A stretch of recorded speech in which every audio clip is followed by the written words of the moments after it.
Mesdames, Messieurs, chers amis, merci de votre présence nombreuse cet après-midi pour ce premier hommage à la mémoire de Jean-Louis Boncoeur à la médiathèque.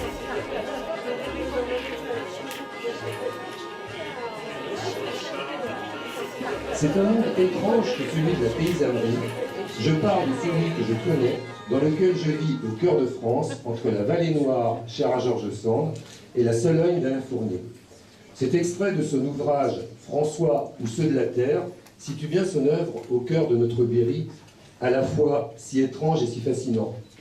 Pour plusieurs générations de berrichons, Jean-Louis Boncoeur est surtout connu pour le personnage légendaire du vieux berger de la Vallée Noire, le conteur patoisant qu'il a incarné sur de nombreuses scènes de spectacle. On connaît beaucoup moins les autres aspects de sa personnalité créatrice, son œuvre artistique et littéraire multiforme qui reste encore à découvrir.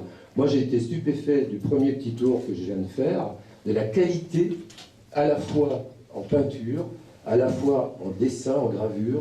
C'est un homme qui avait vraiment énormément de qualité artistique. Je suis venu au monde les pieds au devant, tout en pense, frein pour le reste. En place de cervelle, un peu de vent, une tête d'épingle, une paire de fesses, ça fait que la moitié d'un chrétien. Mon Dieu Seigneur, il sera bordin, puis allez ma mère, la pauvre bougresse. Voyez bien qu'il n'est pas fini. Ils l'appelleront le dordeux de cheville. Dordeux de cheville.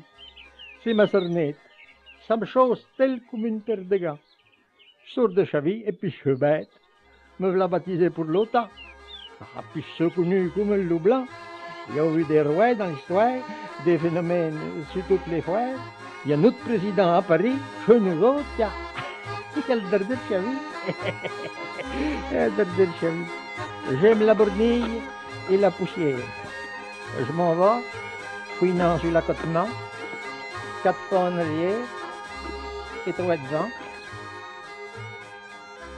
Le personnage de Jean-Louis Boncoeur, vieux bonhomme sentencieux, si politiquement correct, a donné à mon père sa célébrité.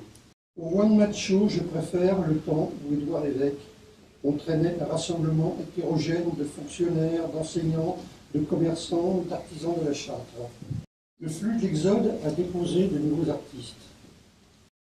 Édouard Lévesque prend alors son plaisir à mettre en œuvre des spectacles nomades de sa bande multicolore et déjantée, digne de l'imagination de Kusturica. À l'entracte du spectacle, Édouard Lévesque assure la liaison entre la partie Paris et la partie Berry, par une prestation à multiples visages. Comique troupier, fantaisiste marseillais ou parisien, un berrichon, diseur des écrits de Martin ou de Nigon, avant de se prendre au jeu d'écrire ses propres textes et de les jouer.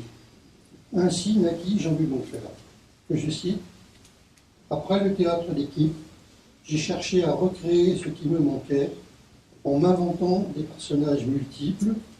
Je ne soliloque pas, mais je dialogue avec des personnages qui sont tout de même moi, et je leur donne la réplique. »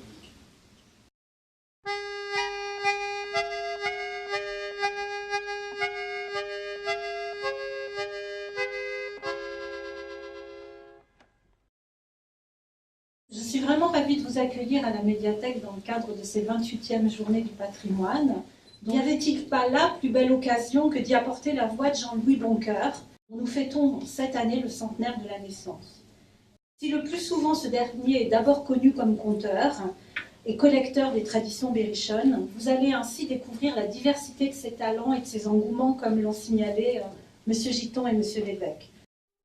Grand Saint-Vincent qui était au ciel, vous offusquez pas de ma prière, malgré qu'elle soit pas ordinaire, vu qu'elle part d'un bon naturel. Cette protection, à ma manière, je vous ai choisi pour la demander, parce que je pense que vous pouvez guère, patron du vin, laisser damner ceux qui en versent trop dans le verre.